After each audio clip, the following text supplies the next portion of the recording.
الحمد لله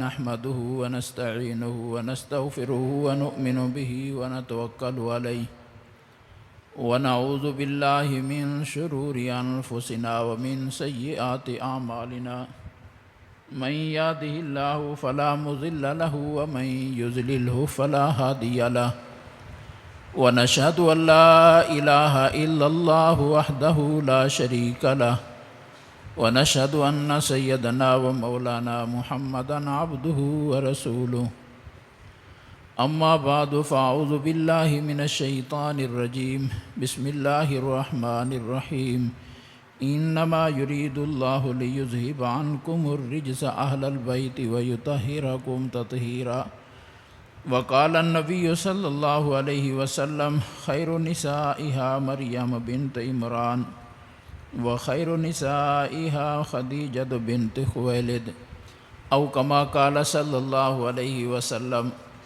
اللهم صل على محمد وعلى آل محمد كما صليت على إبراهيم وعلى آل إبراهيم إنك حميد مجيد اللهم بارك على محمد وعلى آل محمد كما باركت على إبراهيم وعلى آل إبراهيم إنك حميد مجيد رسول اللہ صلی اللہ علیہ وسلم کے اہل بیت کرام اور صحابہ کرام کے ساتھ محبت عظمت ایک تو اس وجہ سے ضروری ہے کہ ان کو حضور صلی اللہ علیہ وسلم محبوب رکھتے ہیں، اور حضور صلی اللہ علیہ وسلم کے جو امت پر حقوق ہیں ان میں سے ایک اہم حق یہ ہے کہ جن جن لوگوں کا جناب نبی پاک صلی اللہ علیہ وسلم سے محبت کا تعلق ہے امت بھی ان کے ساتھ محبت کرے، اور دوسرا صرف خاندانی رشتہ داری کا تعلق نہیں ہے بلکہ وہ ہمارے دینی اعتبار سے مقتدا بھی ہیں۔ ہمیں اللہ تعالیٰ نے رسول اللہ صلی اللہ علیہ وسلم نے پابند فرمایا ہے کہ ان کی زندگیوں کو اپنے لیے نمونہ بنائیں، اس وجہ سے بھی ان کی حالات زندگی کا معلوم ہونا اور ان سے محبت کرنا یہ ایمان کے لیے ضروری ہے۔ اہل بیت کا لفظ جب بولا جاتا ہے تو قرآن پاک سے پتہ چلتا ہے کہ اہل بیت اصل میں بیوی کو کہتے ہیں۔ سیدنا ابراہیم علیہ السلام 90 سال بلکہ 100 سال کے قریب عمر ہو گئی، اولاد نہیں ہے، اور والد صاحب نے بھی توحید کی دعوت کے جرم میں گھر سے بے دخل کر دیا۔ بیوی ہیں، بڑھاپے میں ہیں، اولاد کی نعمت سے محروم ہیں، اور خود ہیں اور رہ رہے ہیں۔ اللہ نے لوط علیہ السلام کو ایمان کی سعادت اور توفیق عطا فرمائی۔ یہ ابراہیم علیہ السلام کے بھتیجے لگتے تھے تو ان کو بیٹا بنا لیتے، اپنے پاس رکھتے، لیکن اللہ پاک نے ان کو بھی نبوت عطا فرما دی، اور کسی دوسرے علاقے میں اللہ نے نبی بنا کر ان کو بھیج دیا۔ تو ابراہیم علیہ السلام اس ملک میں ہیں اور لوط علیہ السلام عین اسی زمانے میں دوسرے علاقے میں اپنی نبوت چلا رہے ہیں۔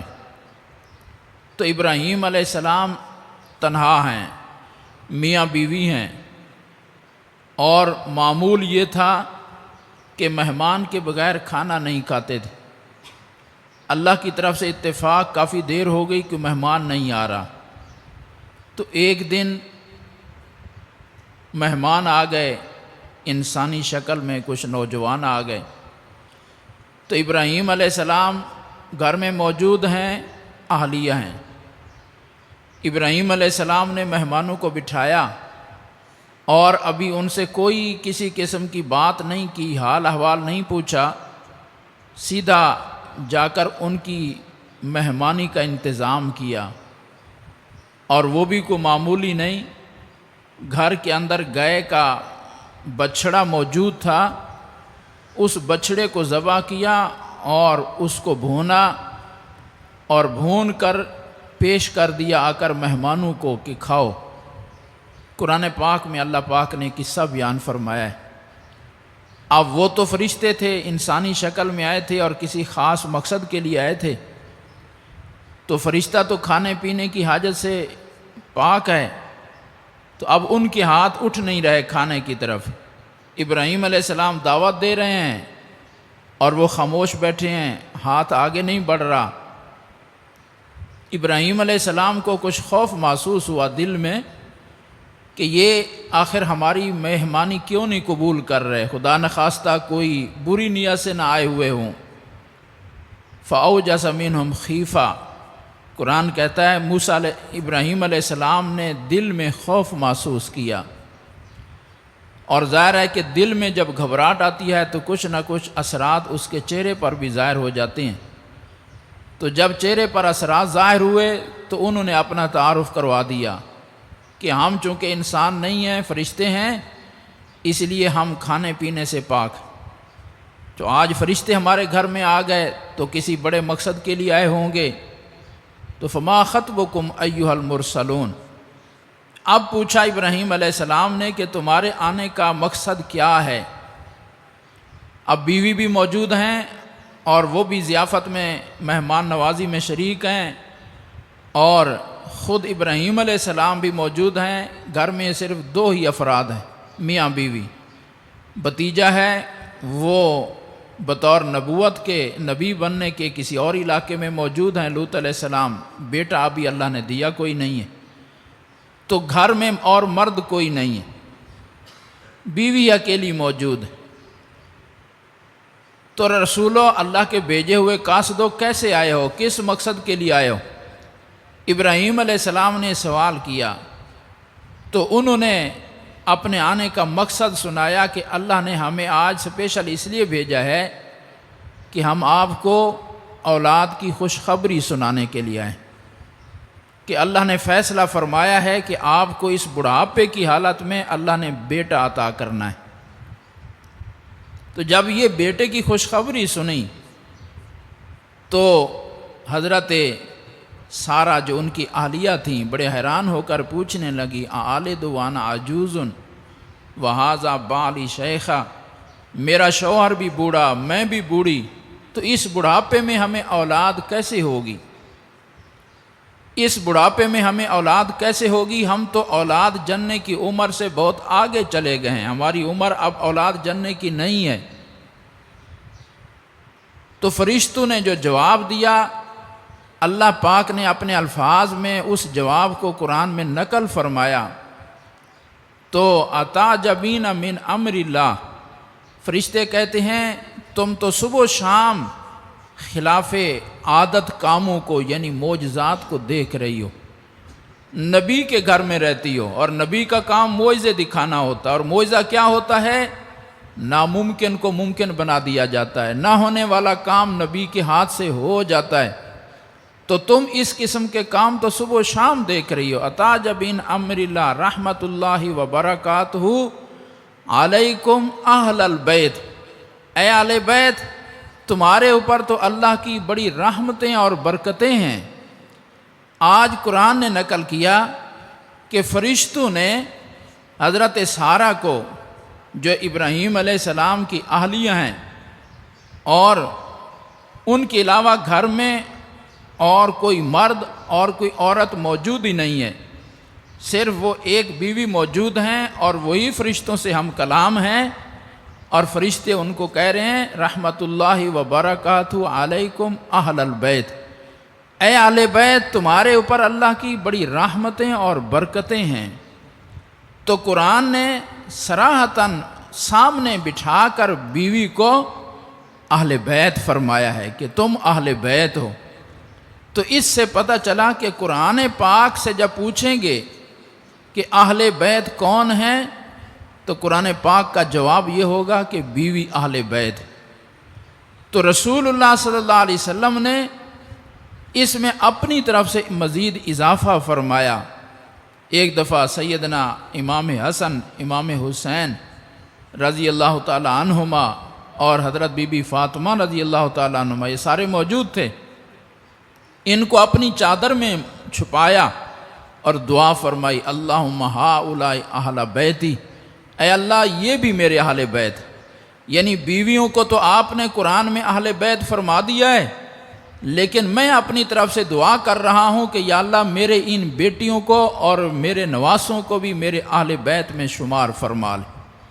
تو اس کا مطلب یہ ہوا کہ اب اہل بیت میں ازواج مطہرات بھی ہیں اور ان کی آگے اولاد بھی ہے اور آگے اولاد سے چلنے والی اولاد بھی، یہ سب اہل بیت ہے۔ اور رسول اللہ صلی اللہ علیہ وسلم نے فرمایا میں تمہارے اندر قرآن بھی چھوڑ کے جا رہا ہوں، اپنے اہل بیت بھی چھوڑ کے جا رہا ہوں، اور دونوں بظاہر دو ہیں لیکن حقیقت میں یہ اکٹھے رہیں گے، یعنی قرآن الفاظ ہیں، میرے اہل بیت کی زندگی اس کا عملی نمونہ ہے، اور تم نے ان دونوں کے ساتھ اپنا تعلق مضبوط قائم رکھنا ہے۔ تو اہل بیت میں سب سے پہلے جناب رسول اللہ صلی اللہ علیہ وسلم کی ازواج مطہرات، پھر بیویوں میں سب سے پہلی بیوی حضرت خدیجہ الکبریٰ رضی اللہ تعالیٰ عنہ، 2 شوہروں سے بیوہ ہو چکی ہیں، دونوں شوہر یکے بعد دیگرے فوت ہو گئے، دل شکستہ ہو گئیں، دل ٹوٹ گیا، اب کسی مزید نکاح اور شادی کی دل میں حسرت نہیں رہی، اور پھر اتفاق سے والد صاحب بڑے امیر و کبیر آدمی تھے، تاجر آدمی تھے، وہ بھی اللہ کو پیارے ہو گئے، اب ان کی جو تجارت ہے اس کو سنبھالنے کی ذمہ داری بھی حضرت خدیجہ رضی اللہ تعالیٰ عنہ پر آ کر پڑی۔ خاتون ہیں، خود تو تجارت میں لمبے لمبے سفر ہوتے تھے، 2 سفر کرتے تھے سال میں اہل مکہ تجارت کے لیے، ایک جنوب کی طرف ایک شمال کی طرف۔ شمال میں ملک شام تھا، وہ ٹھنڈا علاقہ تھا، اور جنوب میں یمن تھا اور وہ ذرا گرم علاقہ تھا۔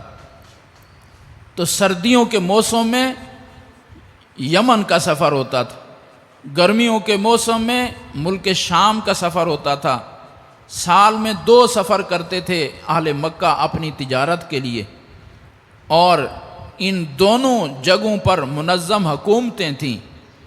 رسول اللہ صلی اللہ علیہ وسلم کے پردادا حضرت ہاشم، انہوں نے یمن کی حکومت سے بھی ملک شام کی حکومت سے بھی مذاکرات کر کے عرب کے لیے تجارت کے راستے کھلوائے ہوئے تھے کہ عرب سے قافلے آیا کریں گے اور آپ کی طرف سے ان قافلوں کو تحفظ حاصل ہونا چاہیے۔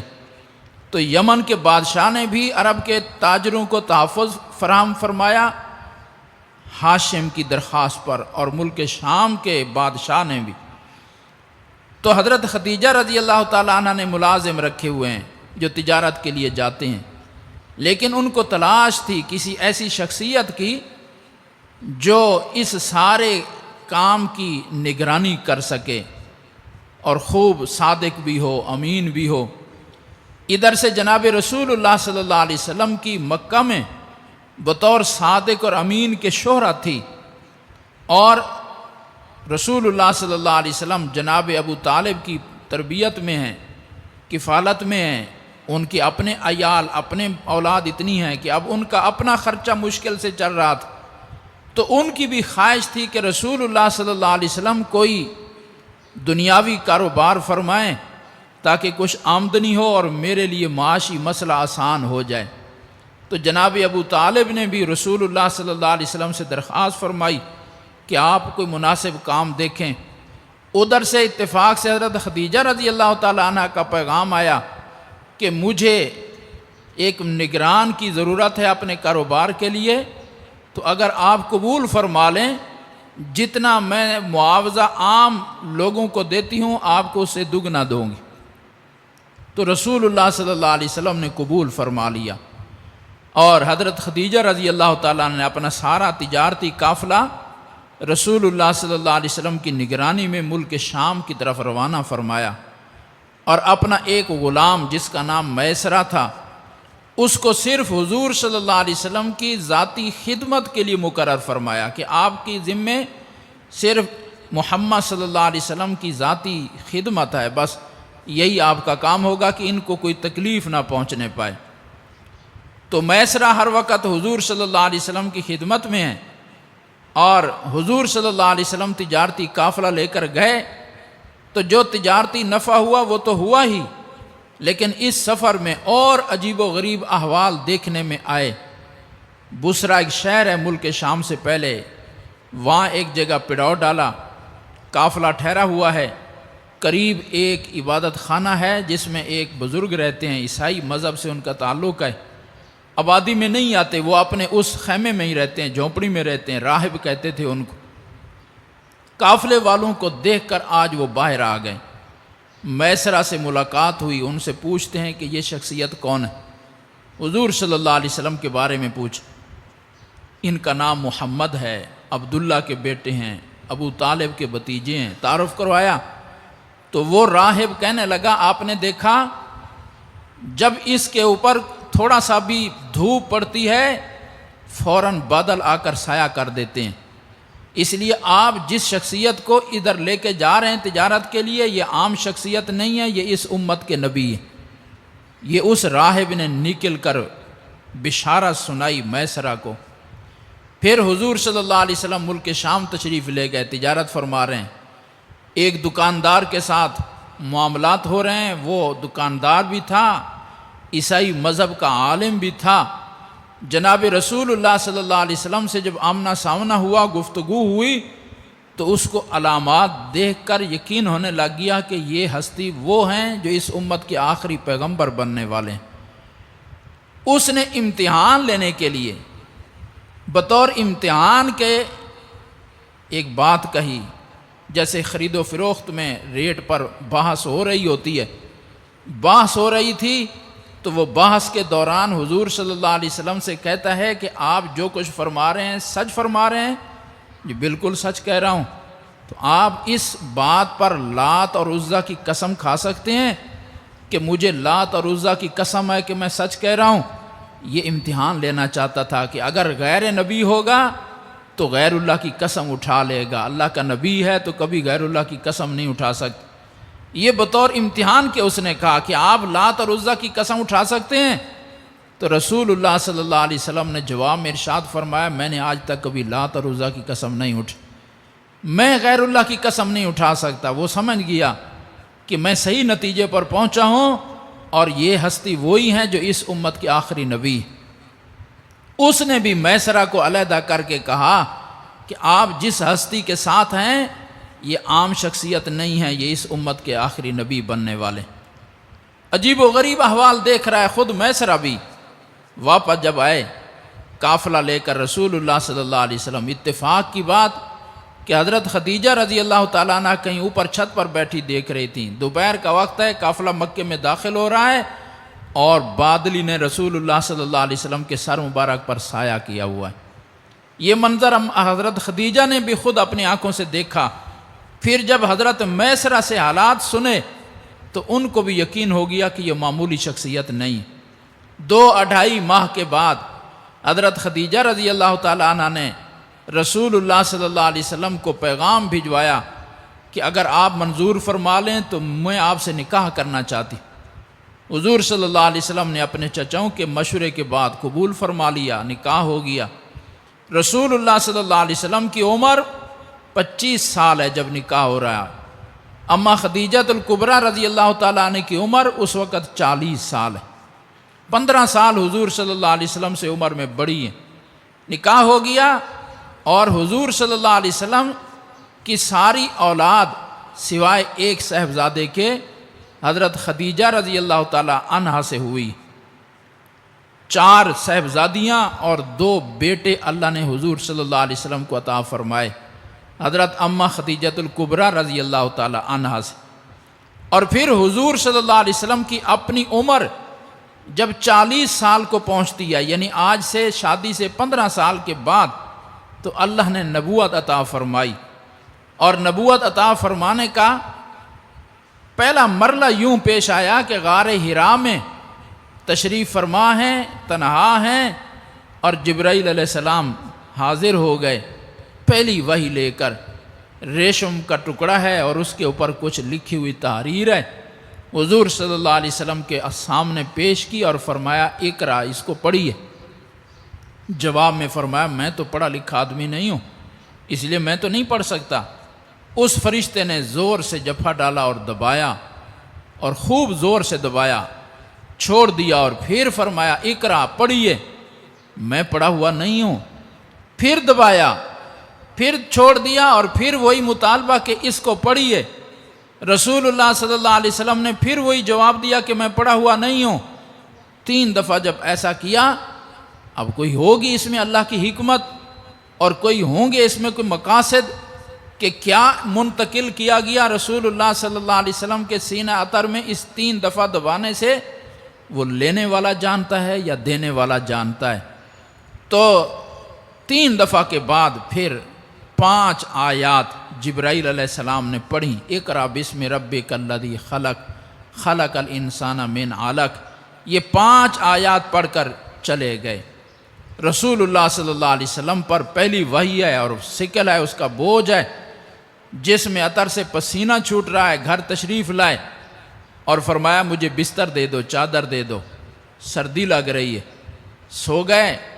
جب طبیعت مبارک سنبھلی تو حضرت خدیجہ رضی اللہ تعالیٰ عنہ کو سارا آج کا پیش آنے والا قصہ سنایا کہ آج میرے ساتھ یہ معاملہ ہوا ہے۔ اور وہ تو پہلے ہی اسی انتظار میں تھیں کہ کوئی بڑا واقعہ رونما ہونے والا ہے۔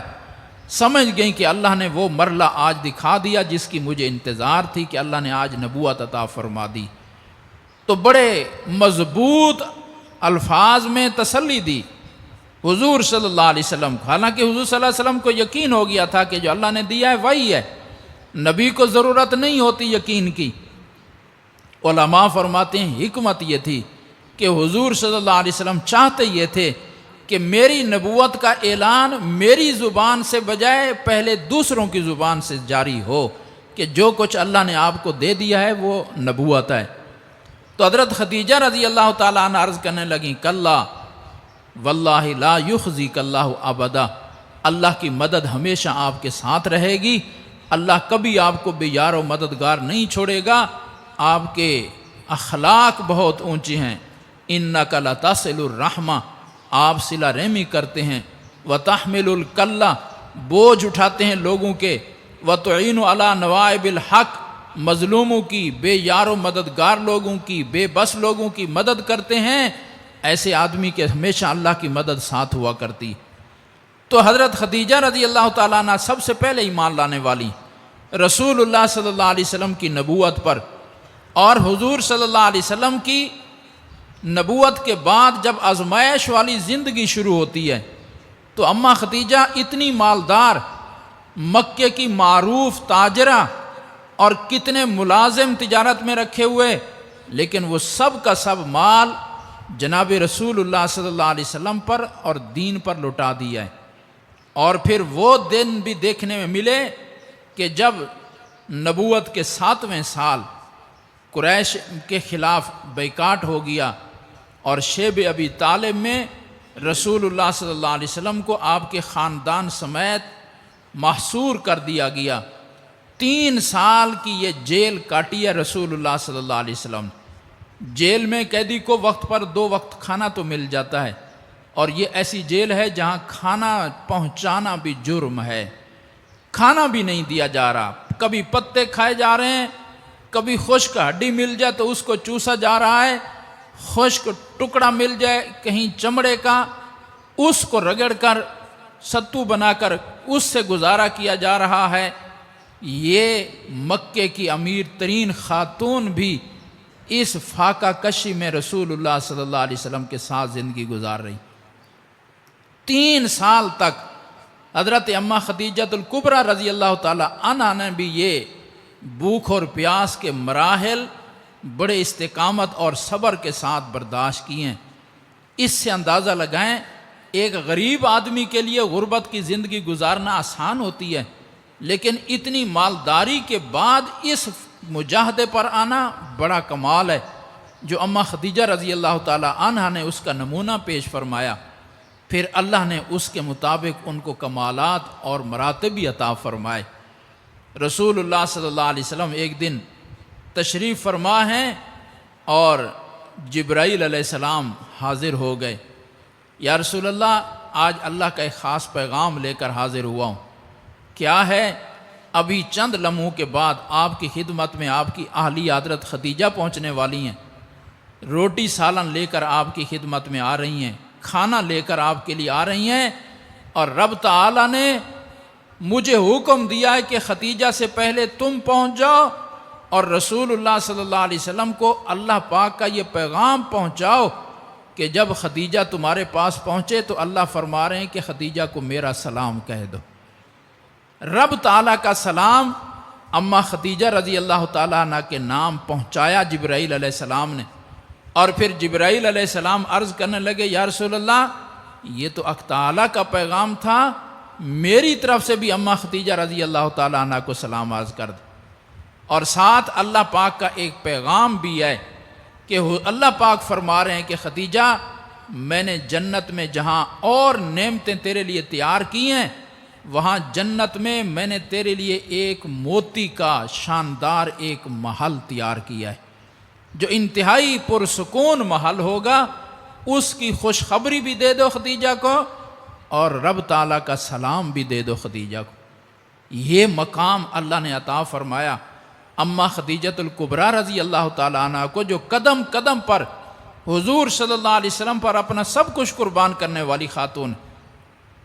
دو بیٹے اللہ نے عطا فرمائے، بڑے بیٹے کا نام قاسم تھا، رسول اللہ صلی اللہ علیہ وسلم کی کنیت مبارک انہی کی وجہ سے ابو القاسم تھی۔ قاسم پیدا ہوئے، اس کے بعد ایک بیٹی پیدا ہوئی بی بی زینب رضی اللہ تعالیٰ عنہ، پھر آگے بیٹا پیدا ہوا عبداللہ، اور طیب اور طاہر بھی ان کا لقب ہے۔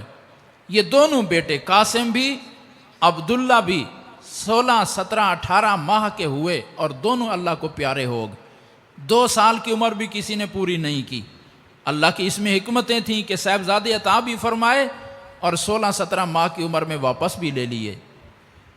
4 بیٹیاں دیں، سب سے بڑی بیٹی حضرت زینب، پھر حضرت رقیہ، پھر ام کلثوم، پھر بی بی فاطمۃ الزہرا رضی اللہ تعالیٰ عنہ۔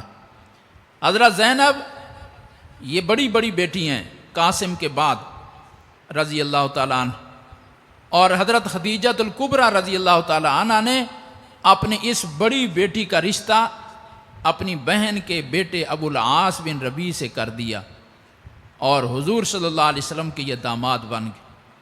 دعوت اسلام کا آغاز ہوا، صاحبزادی پہلے دن سے مسلمان ہیں لیکن داماد اسلام قبول نہیں کر رہے۔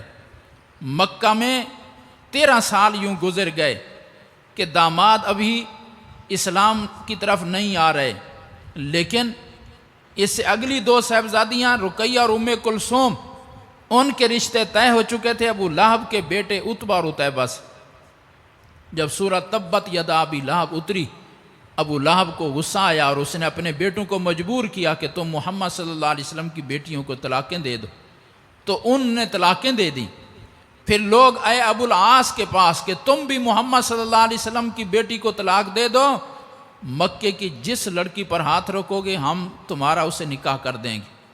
ابو العاص نے بڑا عجیب جواب دیا، اس نے کہا دنیا میں زینب سے زیادہ اچھی عورت کوئی نہیں ہے، مکے کی نہیں پوری دنیا کی خواتین بھی اکٹھی کر دو، میں اس کے عوض میں محمد صلی اللہ علیہ وسلم کی صاحبزادی کو طلاق نہیں دوں گا کبھی۔ تو 13 سال یہ رہے، اور پھر ہجرت ہوئی، بدر کی لڑائی پیش آئی۔ اس وقت بھی ابو العاص کفار کی طرف سے شریک ہوتے ہیں جنگ میں، 70 کافر قتل ہوئے، 70 قید ہوئے، اور جو قید ہوئے اس میں حضرت ابو العاص بھی تھے، یہ بھی گرفتار ہو گئے۔ حضور صلی اللہ علیہ وسلم کے چچا حضرت عباس بھی تھے، تو 70 گرفتار ہو گئے۔ گرفتاروں کے متعلق مشورہ ہوا، فیصلہ ہوا، فدیہ لو اور چھوڑ دو ان کو، اپنے اپنے گھروں سے پیسے منگواؤ۔ حضرت ابو العاص نے اپنے گھر پیغام بھجوایا رسول اللہ صلی اللہ علیہ وسلم کی صاحبزادی کے پاس، اپنے شوہر کی رہائی کے لیے، اور تو کچھ نہیں تھا۔ ماں جی نے حضرت خدیجہ رضی اللہ تعالیٰ عنہ نے ایک ہار دیا تھا شادی کے وقت اپنی بیٹی کو، آج وہ ہار بھیج دیا اپنے شوہر کی رہائی کے لیے۔ جب چلتے چلتے وہ ہار جناب نبی پاک صلی اللہ علیہ وسلم کے ہاتھوں میں پہنچا تو پہچان گئے کہ یہ تو وہ خدیجہ والا ہار ہے جو اپنی بیٹی کو دیا تھا۔ آنسو آ گئے۔ لوگوں کیا کیا قربانیاں دی ہیں نبی پاک صلی اللہ علیہ وسلم نے امت کے لیے، کن مراحل سے گزرے ہیں حضور صلی اللہ علیہ وسلم اس دین کو پہنچانے کے لیے، اور آج ہماری نظروں میں سب سے بے قدری چیز دین ہے۔ جتنا آ گیا بہت اچھا، نہ آیا تو کوئی بات نہیں، دین ہی ہے، دنیا تو نہیں ہے جو ضروری ہو۔ رسول اللہ صلی اللہ علیہ وسلم کی قربانیاں دیکھیں اس دین کے لیے۔ آنسو آ گئے اور صحابہ سے فرمایا یہ میری صاحبزادی کا ہار ہے جو اس کی ماں نے اس کو دیا تھا، اگر تم اجازت دو تو میں اپنی بیٹی کو یہ ہار واپس کر دوں اور اپنے داماد کو رہا کر دوں مفت میں، اس شرط پر کہ تم چلے جاؤ اور میری بیٹی کو میرے پاس بھیج دو۔ انہوں نے شرط منظور کر لی، مکے چلے گئے۔ اپنے حضور صلی اللہ علیہ وسلم نے حضرت زید بن حارثہ اور 2 صحابہ کو بھیجا، مکے کے قریب فلاں گاؤں میں تم بیٹھ جانا، میری بیٹی کو یہ وہاں تک پہنچائیں گے، آگے تم لے آنا۔ ادھر انہوں نے اپنے بھائی کنانہ کے ساتھ اپنی بیوی کو روانہ کیا اونٹ پر سوار کر کے۔ حبار بن اسود اور ایک اور نوجوان کو پتہ چلا کہ ہمارے دشمن کی بیٹی ہے اور یوں جا رہی ہے، انہوں نے حملہ کر دیا۔ اونٹ پر سوار تھیں، گریں، چوٹیں آئیں، پسلی بھی ٹوٹی اور پیٹ میں بچہ تھا، بعد میں ان چوٹوں سے وہ بھی ضائع ہوا۔ خیر لمبا قصہ ہے، ہجرت کر کے پہنچ گئیں۔ ابا جی کو جب حالات سنائے ہوں گے کہ میرے اوپر یوں ویرانے میں حملہ ہوا ہے، بیٹیوں والے جانتے ہیں کہ باپ کے دل پر کیا گزرتی ہے۔ نبی پاک صلی اللہ علیہ وسلم کو حبار سے اتنی تکلیف تھی کہ حضرت ابو ہریرہ کی روایت آ رہی ہے بخاری میں کہ ہمیں ایک دفعہ لشکر میں بھیجا حضور صلی اللہ علیہ وسلم نے مکے کی طرف، اور پہلے فرمایا کہ اگر کہیں حبار مل جائے تو اس کو زندہ جلا دینا، اتنی تکلیف میں تھی۔ جب ہم روانہ ہونے لگے تو پھر فرمایا زندہ نہ جلانا، یہ اللہ کی سزا ہے، آگ کی سزا، مل جائے تو اس کو قتل کر دینا۔ جس دن مکہ فتح ہوا اس دن سب کے لیے معافی کا اعلان تھا، لیکن حبار کے بارے میں تھا جہاں بھی ملے اس کو قتل کر دو، لیکن بعد میں اس کی بھی معافی ہو گئی۔ تو حضرت زینب رضی اللہ تعالی عنہ یوں رسول اللہ صلی اللہ علیہ وسلم کی خدمت میں پہنچیں، بیمار رہیں، حتیٰ کہ ہجرت کے 7ویں یا 8ویں سال جا کر اللہ کو پیاری ہوئیں، اور یہ رسول اللہ صلی اللہ علیہ وسلم کی سب سے بڑی صاحبزادی ہیں۔ 2 بچے اللہ نے ان کو دیے تھے ابو العاص سے، بیٹے کا نام علی تھا، بیٹی کا نام امامہ تھا۔ بیٹا بالغ ہونے سے پہلے اللہ کو پیارا ہو گیا، بیٹی جوان ہوئی امامہ، حضور صلی اللہ علیہ وسلم بڑا پیار کرتے تھے، کبھی کبھی نماز میں کندھے پر اٹھا کر اس نواسی کو نماز پڑھا کرتے تھے، مسجد میں ساتھ لے آتے تھے، بہت پیار لاڈ کے ساتھ پالا ہے۔ اس امامہ کی شادی ہوئی سیدنا علی المرتضیٰ رضی اللہ تعالی عنہ سے، حضرت فاطمہ کی وفات کے بعد۔ پھر وہ شہید ہوئے تو مغیرہ بن نوفل سے شادی ہوئی، لیکن آگے اولاد کا سلسلہ ان سے نہیں چلا، تو حضرت زینب رضی اللہ تعالی عنہ کی یوں آگے نسل نہیں چلی، رسول اللہ صلی اللہ علیہ وسلم کی اور بھی کسی صاحبزادی کی آگے نسل نہیں چلی سوائے حضرت بی بی فاطمہ رضی اللہ تعالی عنہ کے، ان سے حضور صلی اللہ علیہ وسلم کی نسل چلی اور آج تک چل رہی ہے، اور دنیا کی بہترین یہ خون ہے جو سادات کا خون ہے، رسول اللہ صلی اللہ علیہ وسلم کی اہل بیت کرام ہیں۔ اللہ پاک ان کے ساتھ محبت کی ہمیں توفیق عطا فرمائے، سنتے ادا فرمائے۔